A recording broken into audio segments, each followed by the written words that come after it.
छत्तीसगढ़ में 3 दिसंबर को चुनाव का परिणाम घोषित होने वाला है, लेकिन उससे पहले बीजेपी और कांग्रेस में सियासी घमासान देखने को मिल रहा है। दोनों ही दल एक दूसरे पर जमकर हमलावर नजर आ रहे हैं। रिपोर्ट आप देखिए।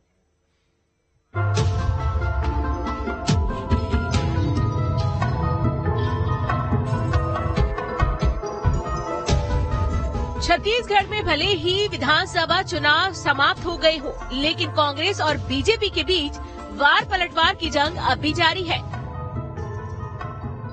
दोनों ही दल सोशल मीडिया के जरिए एक दूसरे पर वार पलटवार कर रहे हैं। हाल ही में बीजेपी ने कांग्रेस पर तंज कसते हुए एक ट्वीट किया, जिसमें लिखा था कि कांग्रेस लंका में पसरा सन्नाटा, रावण की हार के बाद भी लंका में ऐसा ही नीरवता थी। तो वहीं बीजेपी के ट्वीट पर कांग्रेस भी कहां पीछे रहने वाली थी। कांग्रेस ने बीजेपी पर पलटवार करते हुए एक ट्वीट किया, जिसमें लिखा कि जब तूफान आने को हो तो समुद्र शांत ही रहता है, तुम्हारी तरह केवल गाल नहीं बजाता। तो वहीं नेता प्रतिपक्ष नारायण चंदेल ने कांग्रेस में अंतर्कलह होने की बात कही है।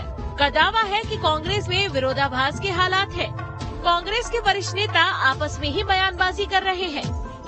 मतगणना का दिन जैसे जैसे नजदीक आएगा सब साफ हो जाएगा। देखिए, कांग्रेस खेमे में सन्नाटा तो है, और जिस प्रकार से बयानबाजी उनके वरिष्ठ नेताओं के आपस में हो रहे हैं, उनके पूर्व विधायक बयानबाजी कर रहे हैं, तो अंदर में कुछ न कुछ तो पक रहा है। कांग्रेस के अंदर में कोई न कोई बात तो है, चाहे वो टीएस सिंहदेव साहब का बयान हो, बृहस्पति जी का बयान हो, या कांग्रेस के अन्य नेताओं का जो बयान सामने आ रहा है।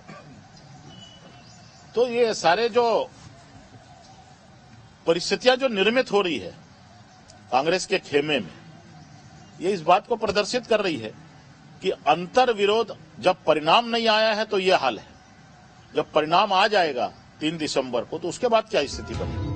वैसे तो राजनीति में सियासी भिड़ंत कभी खत्म नहीं होती, मगर जिस तरह से सूबे में एक तरफ समीक्षा और सन्नाटे पर सियासत तेज है, इससे साफ जाहिर है कि 3 दिसंबर को परिणाम के साथ एक दल में तूफान तो दूसरे दल में सन्नाटा जरूर पसरेगा। News state.